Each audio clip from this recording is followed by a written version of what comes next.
La próxima ponencia será impartida por la doctora Mirel Vanessa González Covarrubias, egresada de la Facultad de Química UNAM, donde tuvo el título de Química Farmacéutica Bióloga y el de Maestra en Ciencias. Recibió el grado de doctor en Ciencias Farmacéuticas por la Universidad de Buffalo, en Nueva York, especializándose en farmacogenómica. Posteriormente realizó una estancia y quien nos trae hoy el tema de farmacogenómica accionable para fármacos de hoy y mañana. Démosle un fuerte aplauso.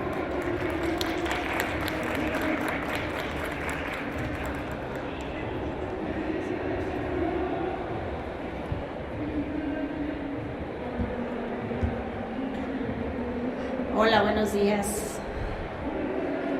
Bueno, muchas gracias Lucero por la presentación, a la doctora Rosa por la invitación. Hoy les voy a platicar sobre un tema que pues, ya tiene muchos años, sin embargo no ha terminado de implementarse y de estandarizarse en todos los países. Como ustedes saben, México tiene un cierto rezago a nivel científico y de implementación. El QFB pues, no es 100% aceptado dentro de la práctica clínica, que es una gran desventaja, a diferencia de otros países como en Estados Unidos, que la figura del PharmD es la persona que está junto al médico, ¿sí? Prescribiendo, dando seguimiento al paciente directamente. En México no tenemos esta envergadura como químicos, farmacéuticos, biólogos. Yo también soy QFB y ha sido sumamente difícil poder empatar una vocación con lo que las circunstancias clínicas y médicas nos lo permiten. Entonces, bueno, decidí hacer un poco de investigación y hoy les voy a platicar sobre farmacogenómica. Actualmente estoy en el Instituto Nacional de Medicina Genómica, dirijo el laboratorio de farmacogenómica desde hace muchísimos años, donde hacemos investigación de diferentes temas. Les voy a platicar un poquito. Entonces, esto hacia dónde me dejas. ¿Por qué no avanza? Ahí vamos. Entonces vamos a empezar clásico con las definiciones. ¿Qué es la farmacogenómica? ¿Ustedes tienen clase de farmacogenómica en la universidad? No. ¿Algún taller? No. Entonces todo esto para ustedes es como nuevo y debe ser a posteriori. Bueno, entonces definición clásica del libro de texto. La farmacogenómica o farmacogenética se refiere al estudio de la variabilidad genética que me va a ayudar a predecir la respuesta farmacológica, ¿sí? El objetivo es darle al paciente el medicamento adecuado en la dosis adecuada según su conformación genética. ¿Por qué? ¿Por qué se estudia? ¿Por qué nace este tema? Pues seguramente ustedes se han dado cuenta de que cuando a alguien le ofrecen un medicamento, no todos responden a la misma velocidad, con la misma eficacia, con la misma seguridad incluso. Entonces la variabilidad interindividual en la eficacia de medicamentos tiene un componente genético. También estoy segura que han escuchado el término farmacogenética por un lado, farmacogenómica por el otro. ¿Cuál es? Uno seguramente les parece más moderno, otro más anticuado. En realidad los términos en inglés y en español se usan de forma indistinta, pero si ustedes quieren ser sumamente rigurosos, pueden decir que la farmacogenética se refiere a unas cuantas variantes genéticas, 1, 2, 3 máximo, y su asociación con la respuesta farmacológica, mientras que la farmacogenómica surge más adelante, después de los años 50. ¿Y a qué se debe? A este desarrollo de sistemas y plataformas ómicas, que quiere decir que ahora yo soy capaz de determinar en un solo experimento cientos, miles y millones de variantes genéticas que voy a poder relacionar con la respuesta a los medicamentos. Entonces, por eso se habla de farmacogenómica, cuando abarco un mundo de variantes genéticas. ¿Por qué nace la farmacogenómica o la farmacogenética? Principalmente nace debido a las reacciones adversas y a la falta de seguridad de algunos medicamentos y a la falta de eficacia de unos otros. La realidad es que las reacciones adversas a medicamentos para ustedes pudieran ser raras. Ustedes son jóvenes. ¿Qué pasará? Que tomen un ibuprofeno, ¿no? Un omeprazol, un carbonato de calcio, un TOMS, una leche de magnesia, no pasa de ahí. Conforme avance el tiempo, es posible que desarrollen ciertas enfermedades y estén expuestos a un mayor número de medicamentos. Y las estadísticas nos dicen que 1 de cada 3 pacientes que recibe un medicamento sufrirá una reacción adversa. Es un mundo, son 33% de todas las personas que reciben medicamentos tendrán una reacción adversa. Eso en cuestiones de políticas de salud y costos de la industria de hospitales, clínicas y salud es sumamente alto. Entonces se empiezan a desarrollar programas para identificar qué causa reacciones adversas, qué causa que el paciente regrese una y otra vez a la clínica sin una eficacia de medicamentos. Y en parte, bueno, tenemos la explicación a través de la variabilidad interindividual. Ahora, con esto no quiero generalizar a todos los medicamentos. Diferentes medicamentos tienen una eficacia intrínseca mayor o menor que otros. Si ustedes toman un analgésico no esteroideo clásico de los AINES, ibuprofeno, piroxicam, etc., pues el 90% de ustedes, si no es que el 99%, tendrá una eficacia predecible, aceptable. Esos son pues los analgésicos no esteroideos. Pero si cambiamos de clase terapéutica, nos vamos a ir a antihipertensivos, antidepresivos, donde la eficacia y la respuesta positiva a estos medicamentos va a disminuir enormemente. Entonces, la eficacia de los medicamentos es intrínseca al fármaco, no la podemos generalizar y tiene un componente genético. Estos yo creo que sí les es un poquito más familiar, la farmacocinética y la farmacodinámica. ¿Están familiarizados con estos términos? No. Ok. Bueno, ¿qué es lo que pasa cuando un medicamento entra al organismo? Tenemos dos fases que las dividimos así principalmente por cuestiones didácticas, ¿sí? Tenemos la farmacocinética y la farmacodinámica. La farmacocinética es lo que el cuerpo le hace al medicamento y se puede resumir en ADME, absorción, distribución, metabolismo y eliminación. Mientras que la farmacodinámica se refiere a lo que el fármaco le hace al cuerpo, es decir, al mecanismo de acción y al efecto farmacológico. Ahí dependemos del órgano blanco, de los receptores, incluso de moléculas a nivel intracelular que son las responsables de la eficacia del fármaco. Entonces, al momento de que ustedes ven variabilidad interindividual en la eficacia del medicamento, estamos hablando de dos componentes. Por un lado, la farmacocinética y por otro lado, la farmacodinámica. Ahora bien, ¿qué gobierna estos dos grandes temas?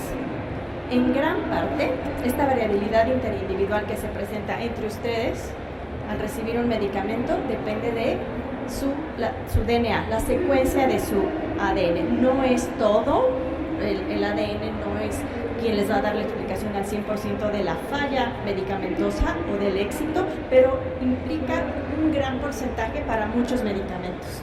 Entonces, a estos genes responsables de la farmacogenética, de la farmacocinética por un lado y de la farmacodinámica por el otro, le llamamos farmacogenes. Se estima que existen alrededor de unos 300 a 500 farmacogenes distintos que pudieran estar afectando, cuando tienen mutaciones, a la eficacia de medicamentos. Entonces, me imagino que están familiarizados con el tema de DNA, la secuencia genética, las mutaciones. Entonces, ustedes saben que tenemos mutaciones en nuestra secuencia de ADN. Las más comunes son las de un solo nucleótido, que cada persona tiene más de 1 millón de variantes de un solo nucleótido. Hay otro tipo de variantes estructurales, inserciones, de lesiones, pero la farmacogenética se ha enfocado principalmente en las variantes de un solo nucleótido. Y pues determinan o afectan la respuesta de medicamentos a través de estos genes, que son los farmacogenes que alteran la farmacocinética o la farmacodinámica. Estas variantes genéticas, ustedes saben que tienen dos copias de ADN, una viene de su mamá, una de su papá, y entonces la variante puede estar del ADN que viene del lado de su mamá y no la de su papá. Entonces se dice que ustedes son heterocigotos para esa variante. Pero si ambos padres les heredaron esa variante, son homocigotos para esa variante. Y si no tienen la variante, bueno, son el alelo silvestre o lo que se conoce en inglés como wild type, o sea, no presentan esa variante. ¿Cómo afectan estas variantes genéticas en la eficacia de medicamentos? Yo les decía que en la farmacocinética tienen el acrónimo ADME. Hay genes de absorción, distribución, metabolismo y eliminación. Entonces puede haber variantes en todos esos genes que pudieran estar afectando la eficacia. Pero estamos principalmente hablando de genes que afectan el metabolismo, los que más inciden en la seguridad y éxito terapéutico. Entonces, cuando encontramos estas variantes genéticas, nos damos cuenta que existen diferentes tipos de metabolizadores. Tenemos metabolizadores pobres,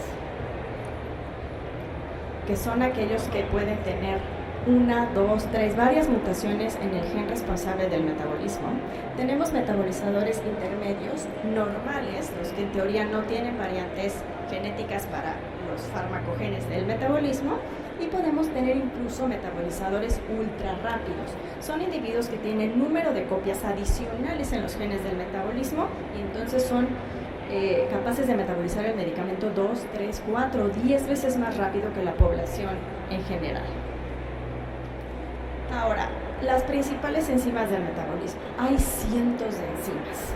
Las más comunes las van a encontrar dentro de la superfamilia del citocromo P450, pero no quiero que se queden con la idea que son las únicas enzimas. Hay otras súper interesantes, como son las transferasas de glucosa, las N-acetiltransferasas, los del complejo HLA, en fin, pero pues estas son las más estudiadas, las que más fácilmente van a encontrar información. Entonces, la superfamilia del citocromo P450 se divide en subfamilias. ¿Cómo las van a encontrar? CYP, pues se refiere al citocromo P450, o sea, la superfamilia, después un numerito que designa la familia. En este caso es la familia 3, la subfamilia A y la enzima específica 4. La CYP 3A4 es sumamente famosa, es más del 60% del citocromo P450 que encuentran en el hígado, es sumamente polimórfica, prácticamente no la van a encontrar asociada a ninguna guía farmacogenética. ¿Por qué? Porque la variabilidad interindividual que encuentran ustedes para esta variante no logra explicar ninguna diferencia en los medicamentos, pero existen muchas otras que sí. Las que están circuladas en rojo son las principales enzimas que metabolizan medicamentos de uso más común. Ahora, estas variantes genéticas, yo les platicaba que pueden dar lugar a metabolizadores rápidos, lentos, pobres o ultra rápidos. ¿Eso a qué se debe? Bueno, a que algunas variantes pierden la función, hacen que la proteína ya no funcione o hace que funcione a medias. Y hay otras variantes que se les llama gain of function porque aumentan la función de esa proteína. Entonces, quiero que se queden con la idea de que existen diferentes tipos de variantes que me van a afectar la actividad metabólica.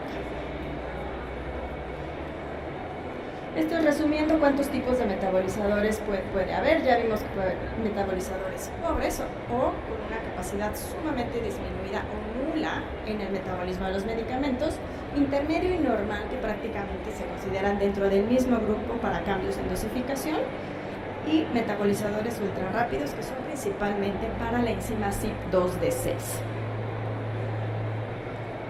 Ahora, ¿por qué nos importa todo esto?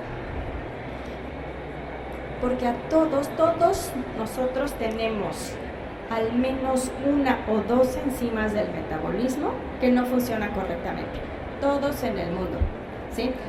Si bien el 75 o el 85% de la población a nivel mundial son metabolizadores normales, pero eso es a grosso modo, imagínense para los 300 farmacogenes, pero todos somos portadores de al menos una o dos enzimas que me van a afectar algún medicamento de forma grave, ¿sí? De forma de hospitalización. En el mundo aproximadamente el 15% son metabolizadores intermedios y el 10% metabolizadores pobres. Obviamente eso cambia para diferentes enzimas.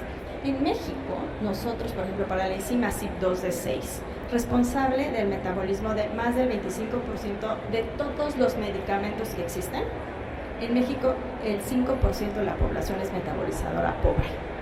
Y nadie hace una prueba para medicamentos tan claves como es el tamoxifeno en caso de cáncer de mama, por ejemplo, ¿no?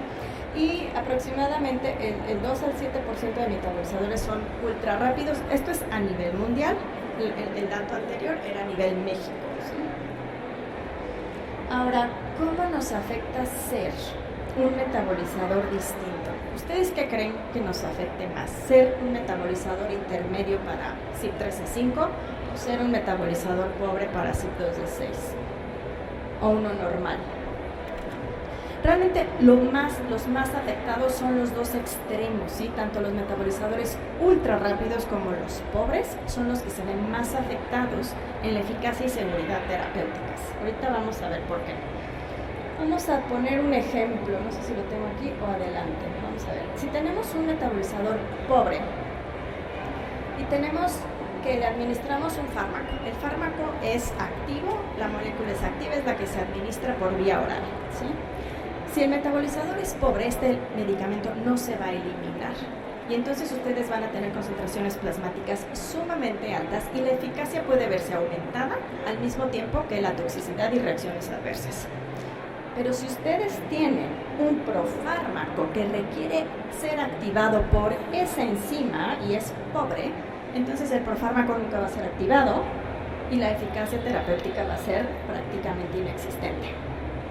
¿Sí? Y de forma interesante, el universo inverso es el que presenta un metabolizador ultra rápido. Un metabolizador ultra rápido tiene una eficacia disminuida de un fármaco y una eficacia aumentada de un profármaco. Entonces, no generalicemos, tendríamos que ver caso por caso qué medicamento se administra y qué tipo de metabolizador tenemos. Les voy a dar unos ejemplos clásicos en farmacogenética para que generalicemos algunos conceptos que nos pueden aplicar en cualquier circunstancia. La codeína es un profármaco, tiene que transformarse a morfina y eso lo hace a través del citocromo P450 a la enzima 2D6. ¿Se acuerdan que yo les decía que la enzima 2D6 metaboliza más del 25% de todos los medicamentos? Es sumamente polimórfica, tiene más de 100 polimorfismos. Uno de ellos, que es el 89, parece ser exclusivo de la población de Oaxaca. Entonces también presenta diferencias étnicas. Es por eso que cuando encontramos un metabolizador pobre y le administramos codeína, en realidad va a necesitar más medicamento para encontrar la misma eficacia terapéutica. Esto es distinto cuando tenemos a la warfarina. La warfarina, ¿qué es? Es un anticoagulante de la familia de las cumarinas. Aproximadamente se da a 1% de toda la población en México. Es sumamente común, muy utilizado, además es muy barato. En México usamos más bien el acenocumarol. Si ustedes tienen un metabolizador pobre y le dan warfarina, ¿qué va a pasar? Es pobre el metabolizador, el paciente, pues no la va a eliminar. La warfarina es un fármaco y la codeína es un profármaco. Son universos opuestos. Entonces, este paciente va a necesitar menos fármaco. De lo contrario, vamos a observar reacciones adversas graves, hemorragias internas que requieran hospitalización. Entonces, hasta ahorita vimos ejemplos de la farmacogenética que incide en el metabolismo. Acuérdense que tenemos farmacocinética por un lado, farmacodinamia por el otro. En la farmacocinética tenemos enzimas que me afectan ¿a qué? Absorción, distribución, metabolismo y eliminación.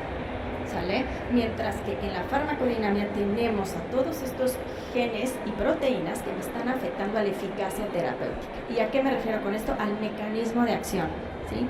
A enzimas, a receptores, y esta parte de la farmacogenética está menos estudiada, es más difícil de estudiar. Por eso es que conocemos menos variantes en genes que afectan el mecanismo de acción a los genes que afectan el metabolismo. Pero tenemos ejemplos interesantes como es el de la warfarina. Si bien hay metabolizadores pobres o rápidos de warfarina, eso le compete al CYP12C9. Ahora vamos a hablar de la farmacodinamia de warfarina también. Y esto está relacionado con el receptor de la vitamina K. Estamos hablando del mecanismo de acción. En la diapositiva anterior hablamos del mecanismo, ¿sí? En el mecanismo sí hay genes que afectan su farmacogenética, que es la CYP12C9, pero también hay genes que afectan su farmacodinamia. Entonces, ¿ven cómo se complica el asunto? No me va a bastar con medir un gen para decir la dosis de un cierto medicamento, ¿sí? En muchas ocasiones necesitamos varios genes, varias variantes, y este es un ejemplo clásico en el que usamos genes de farmacocinética y genes de farmacodinámica. Entonces, el gen BCORC es el gen que codifica para el receptor de la vitamina K, donde se une la warfarina y donde ejerce su efecto anticoagulante. Si este receptor tiene mutaciones, entonces vamos a tener pacientes más sensibles a la warfarina, que si ustedes le dan una dosis estándar van a presentar hemorragias, ¿sí? Entonces se busca esta variante que está en el promotor río arriba del gen. Si está presente, este paciente va a necesitar menos warfarina porque es sumamente sensible al medicamento. También tenemos genes que me afectan las reacciones adversas. Ya vimos genes de farmacocinética, genes de farmacodinamia y genes de farmacocinética. El clásico es de la familia HLA, sumamente complejo, los genes del complejo de histocompatibilidad. Uno de ellos es la variante B5701 en este gen. ¿Qué pasa si un paciente tiene esta variante? Este paciente no puede recibir abacavir. Abacavir es un antirretroviral sumamente usado, ya existe genérico, está de fácil acceso y se prescribe en la clínica de forma consistente. Pero si el paciente tiene esta variante genética, va a tener una reacción de hipersensibilidad, porque el sistema de inmunocompatibilidad identifica el abacavir como extraño cuando está esta variante y la reacción adversa es mortal. Entonces es sumamente importante que se realice una prueba farmacogenética previo a la administración de abacavir. Entonces, si se dan cuenta, hemos hablado de unos cuantos fármacos asociados a unos cuantas variantes o genes. Entonces, ¿qué tenemos? Por un lado tenemos medicamentos y por otro lado tenemos genes. Estos hacen un par, el par fármaco-gen. Y entonces hay estudios en la FDA, en estudios clínicos, que suman más o menos unos 170, 200 pares fármaco-gen. ¿Qué quiere decir? Que ese medicamento necesita información de este gen para tener una eficacia y una seguridad propias, aceptables, perdón. Entonces, las variantes genéticas que afectan a la respuesta de medicamentos están listadas. ¿Sí? Existe una lista por diferentes instancias, una es la FDA y otra es la PGKN. Ahorita les voy a pasar la liga. ¿Sí? Los fármacos que se conocen, se ven afectados por la genética, son aproximadamente el 12% de todos los medicamentos prescritos. ¿Qué pasa con el resto? O no sabemos o no se han estudiado. Entonces existe un amplio campo de la farmacogenética todavía por descubrir. Súmele a esto que existen diferencias étnicas. Diferentes países presentan diferentes variantes étnicas, diferentes frecuencias alélicas. Entonces es posible que para un medicamento la variación genética aumente el número de reacciones adversas en México comparados con otros países. Hay muchos pares fármaco-gen, es decir, sabemos que un gen afecta a un medicamento, pero no existen pruebas comerciales, no se han desarrollado. Hay un gran campo ahí para el desarrollo y la implementación técnico-comercial. Y luego, pues existe un problema aquí de laboratorio al médico, ¿sí? Tener un resultado farmacogenético, pues yo lo puedo hacer en el laboratorio, extraemos DNA de cualquiera de ustedes, sabemos las variantes, pues, ¿qué les puedo? Para warfarina, para clonazepina, para loperidol, para el medicamento que ustedes vayan a tomar. ¿Y qué pasa con esa variante genética y esa información? Requiere una interpretación y un asesoramiento genético. Son figuras nuevamente que no tenemos en nuestro país. Entonces el médico, si ustedes van a tomar sobre todo un oncológico, va a ir a hacer una prueba farmacogenética, va a enviar su DNA a los Estados Unidos y va a regresar con información de una variante genética. Y el médico les va a dar a ustedes el resultado de la prueba, los va a guiar, los va a asesorar. es una instancia preocupante. El médico requiere una de dos, o capacitarse muy bien, o necesitamos implementar en México esta figura de asesoramiento genético que hoy en día yo no la veo. Ahora hay dos formas de hacer pruebas farmacogenéticas. Una, nosotros en el laboratorio, es de investigación, pero en la clínica es donde importa, en el hospital, previo a que les den a ustedes un medicamento. Y esto puede ser de dos formas. Previo a que les den el medicamento o cuando empiezan a surgir algunas reacciones adversas o falta de eficacia, ¿sí? Cuando se hace preemptive, o sea, previo al tratamiento, es un beneficio para el paciente para el resto de su vida. Entonces, estudios en Estados Unidos, este es de la Universidad de Vanderbilt, donde está Dan Roden. Él hace un estudio hace ya varios años donde analiza de forma preventiva la genética del paciente. La idea es que cuando ustedes nazcan se les haga un perfil genético. Poco a poco irán creciendo el tamaño de estos perfiles. Inicialmente les pueden hacer pruebas para que les guste 100 genes, ¿no? Y al menos tener una lista de farmacogenes que ustedes traigan consigo, esté en su expediente médico, que prevenga que tengan o falla terapéutica o reacciones adversas sumamente graves. Y la idea es que conforme la tecnología avance, bueno, pues se haga un perfil genético de los 22,000 genes que tenemos y tener información lista. Ahora bien, como les decía, esto es justo lo que les decía anteriormente, todos nosotros, todos tenemos una variante, al menos una en un gen que nos afecta significativamente la administración en términos de seguridad o eficacia de algún medicamento. Y aproximadamente el 85, el 50% tienen riesgo para 7 y 10 fármacos. Y bueno, existe entre el 42 y el 25% un riesgo sumamente alto para medicamentos oncológicos o de riesgo de vida.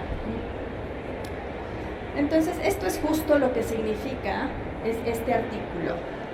Ustedes tal vez tengan esta idea que en la investigación pues se investiga pues, a los casos extremos, ¿no? A los casos que se pudieran ver más afectados, a los niños con cáncer o al paciente con enfisema pulmonar, pero la realidad es que ese caso extremo vive en nosotros, vive en nuestro ADN y todos tenemos al menos una variante para un medicamento. Ahora imagínense, para enfermedades, ¿no? Para exposición al medio ambiente. Entonces, esto que dice aquí, el raro o el outlier, en realidad somos todos nosotros de una u otra forma. Existen aproximadamente 60 y... A ver, si lo tengo aquí. Bueno, existen diferentes guías farmacogenéticas, todas están listadas en la guía de la CEPIC, C, P y C. Si ustedes tienen duda, se meten ahí a la guía y les da un listado de 24 guías farmacogenéticas a la fecha, que implica o que abarca 70 medicamentos. 70. ¿Sabes cuántos fármacos están aprobados por la FDA? Entre 1,000 y 3,000 medicamentos. ¿Qué pasa con el resto? Hay mucho por hacer. No estoy diciendo que todos los medicamentos tengan un componente farmacogenético, ¿no? Pero un gran porcentaje sí lo tienen y todavía no sabemos. Entonces sí, hay pruebas farmacogenéticas, principalmente para oncológicos, yo creo que debido a la gravedad, pero hay para antipsicóticos, enfermedades infecciosas, cardiovasculares, metabólicas e incluso autoinmunes. Entonces, las pruebas que existen actualmente, ustedes pueden ver el listado en internet y están basadas en más de la mitad en el citocromo P450.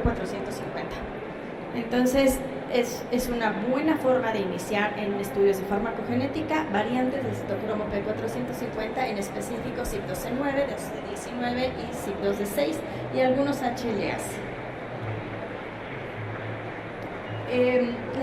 Aquí hay una lista trunca, no son todos los fármacos, no son todas las guías.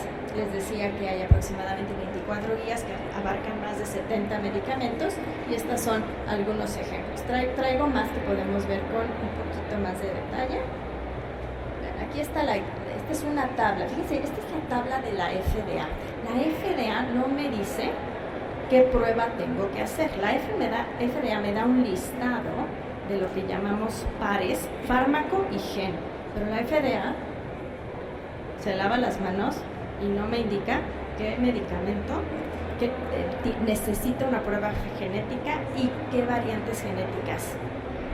Quien hace eso es la CEPIC. Entonces, conforme van necesitando ustedes información del tema, pues se pueden ir. FDA me da un listado de fármaco y gen, pero qué variantes hay que buscar y cómo hay que buscarlas requiere de lo que son las guías farmacogenéticas oficiales que están publicadas, son de libre acceso y tienen lo que se llama validez y utilidad clínica. Una cosa es que la prueba sea válida.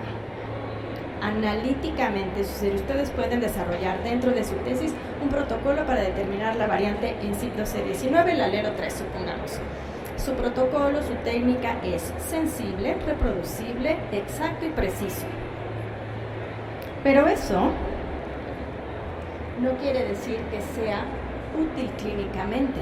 Si esta variante que ustedes logran desarrollar un método solamente me va a predecir el 3% de los pacientes que requieren menos dosis, ¿creen que es útil? No. Necesitamos utilidad y validez clínica, que no necesariamente es utilidad y validez analítica. ¿Por qué hago esta diferenciación? Porque en la universidad nos forman para ser buenos técnicos, para demostrar utilidad y validez analítica. Para eso somos expertos. Pero la clínica requiere estudios clínicos y de determinación del beneficio que nos trae esta prueba para el paciente. Entonces, yo les decía hace rato, todas las guías que siguen saliendo, acaba de salir una hace como 6 meses, las encuentran en este sitio de internet que es el Consorcio de Implementación Farmacogenética, ¿sí? Y les traigo el ejemplo del tamoxifeno. El tamoxifeno, ¿quién ha oído hablar del tamoxifeno? Nadie. Muy grave porque la mujer mexicana es el número 1 de muertes en cáncer a una edad muy temprana. Y uno de los primeros medicamentos que se administra es el tamoxifeno, ¿vale? Centro Médico, la Secretaría de Salud administra tamoxifeno durante 3 años a una persona que padeció cáncer de mama con o sin cirugía y lo autoriza por 3 años. ¿Y qué creen? Que se requieren 5 años. Falla número 1. Si el tamoxifeno es un profármaco, necesita ser transformado por el citocromo P450, la enzima 2D6, a su metabolito activo que es el endoxifeno. El endoxifeno es el que tiene la eficacia terapéutica para disminuir. No va a transformar tamoxifeno al metabolito activo. Y entonces esta persona no va a tener eficacia terapéutica. ¿Y se lo van a dar por 3 años? ¿O por 5 años? ¿Qué son esos 3 años? Si no sabemos si la paciente es metabolizadora pobre o no. Y en 1000 mutaciones distintas. Entonces se imaginará que su tratamiento a nivel biológico es sumamente complejo. Existen diferentes medicamentos. La variante más común es la delta 508F, que me afecta el plegamiento del canal. Hay proteínas truncas a nivel de RNA mensajero. Y yo les voy a hablar de la mutación en la posición 551 de este canal de cloro. No es la más común, desafortunadamente. Afecta a 4% de los pacientes que sufren de fibrosis quística. Esta mutación altera la apertura del canal. Se abre a medias, no se abre completo y entonces el cloro entre que entra y no entra y tenemos el fenotipo de fibrosis quística. Y como afecta la apertura del canal, existe un medicamento específico para estabilizar la apertura del canal y se llama Ivacaftor. Pero si esta mutación no existe, el medicamento no me va a hacer nada. Si yo tengo la 508 y doy Ivacaftor, el paciente no tiene ninguna mejoría. Para prescribir Ivacaftor se debe realizar una prueba farmacogenética, sí o sí en este caso. Ahora, clopidogrel. ¿Alguien sabe para qué se usa el clopidogrel? Lipitor. No me digan que no conocen a Lipitor. Bueno, Pfizer, Lipitor, sumamente prescrito, ¿sí? Es un antiplaquetario. El clopidogrel es metabolizado por varias enzimas, principalmente la CYP12D19. Es un profármaco, necesita transformarse en el fármaco activo. Si esta enzima que lo activa tiene mutaciones, pues no lo va a activar, no va a funcionar este medicamento. ¿Creen que la persona que va a recibir clopidogrel deba realizarse una prueba farmacogenética? A ver, ¿quién vota que sí necesitamos farmacogenética? ¿Quién dice que no? Bien, es interesante. El clopidogrel ya tiene más de 20 años en el mercado, ya no tiene patente y por lo tanto se ha visto el desarrollo de otros medicamentos con actividad similar. Entonces, si me sale una prueba farmacogenética muy cara, pero existe una alternativa terapéutica, pues doy una alternativa terapéutica si no es que puedo hacer una prueba farmacogenética. Entonces ahí podemos sopesar, no necesariamente necesitamos una prueba genética si es que la alternativa terapéutica está dentro del cuadro básico de medicamentos, por decir algo. La atorvastatina, otro medicamento sumamente prescrito, pero tiene un efecto de rhabdomiólisis o necrosis muscular pues grave. Muchos pacientes dejan de tomar la atorvastatina, no mantienen sus niveles de lípidos de forma adecuada. Debemos hacer una prueba farmacogenética. Aquí es bien interesante porque el efecto adverso se presenta a ciertas dosis. Entonces, podemos ir de 20 a 80 miligramos de atorvastatina. A 20 miligramos no tenemos reacción adversa. No hay necesidad de hacer una prueba farmacogenética. Entonces la sugerencia es ir aumentando la dosis poco a poco y cuando veamos algún efecto adverso o detenernos o utilizar una alternativa terapéutica. No necesariamente necesitamos una prueba farmacogenética en este caso, ¿sí? Ahora, algo muy interesante pues, es que la farmacogenética no es igual para todos, existen diferencias étnicas y el ejemplo clásico es el Vidil o Baidil, que es un antihipertensivo que está prescrito exclusivamente para individuos con una ancestría africana.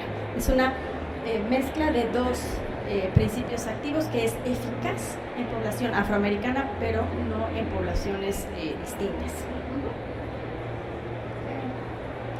Y bueno, no quisiera terminar el tema sin mencionar que la farmacogenética sí tiene mucho todavía por descubrir, sobre todo a nivel de variabilidad genética en diferentes poblaciones del mundo. La colección genética del mexicano no está completamente descrita, sigue siendo descrita y necesitamos recursos tanto humanos como de diferentes poblaciones dentro del país. Existen más de 68 grupos étnicos que los identificamos por su lengua, pero ¿qué creen? También los identificamos por diferencias en su DNA. Y esta colección farmacogenética no está completa. Pero yo les decía que la eficacia a los medicamentos es multifactorial. En parte la podemos describir por la variabilidad en la secuencia de ADN, pero también existen factores que están en el medio ambiente y uno de ellos es nuestro microbioma intestinal. Entonces tenemos esta rama de la farmacogenética, que es la farmacomicrobioma. ¿Por qué? Porque dentro del intestino tenemos más genes que en nuestro propio genoma. Y estos genes están siendo expresados de diferente manera dependiendo de nuestra dieta, del medio ambiente, del estrés, que dan metabolitos, que generan metabolitos que afectan a los medicamentos.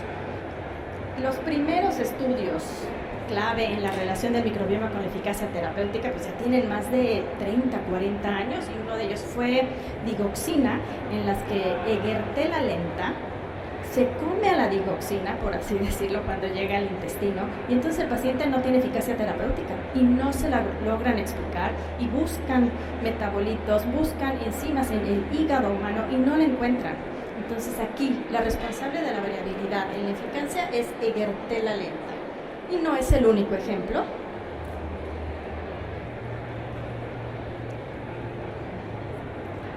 bueno, ya ni les platiqué, digoxina, pues, muchos de ustedes saben que es un glucósido antiarrítmico cardíaco y se descubre que Egertela la inactiva porque la metaboliza y genera un metabolito no activo.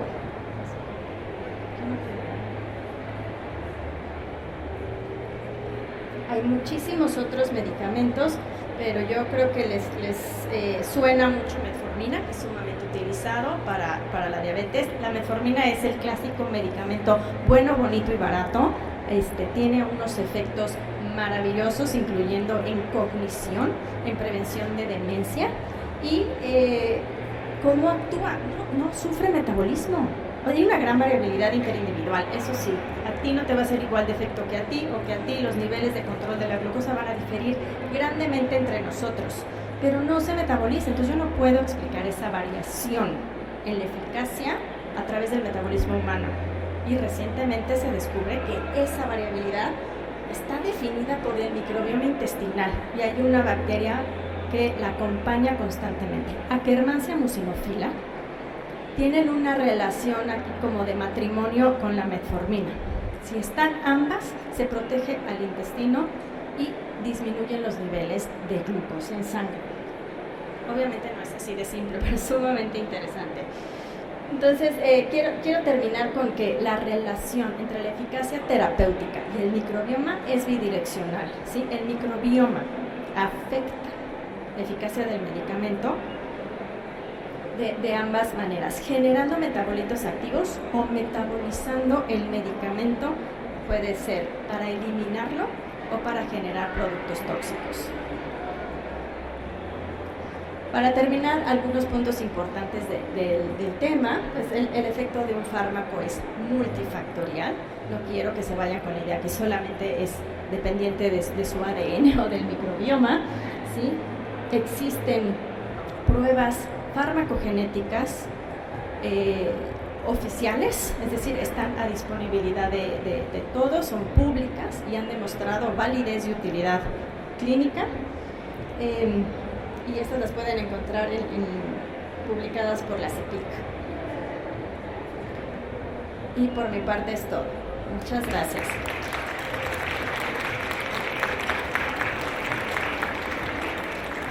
¿Alguien tiene una pregunta para nuestra ponente?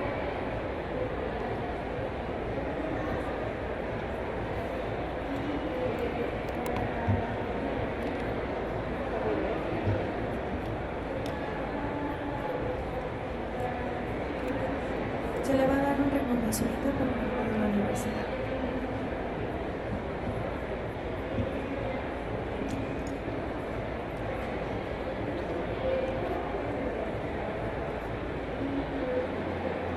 La Universidad Simón Bolívar otorga el presente reconocimiento a la doctora Mirel Vanessa González Covarrubias por haber participado en el Simposio de Ciencias Farmacéuticas y Biomédicas.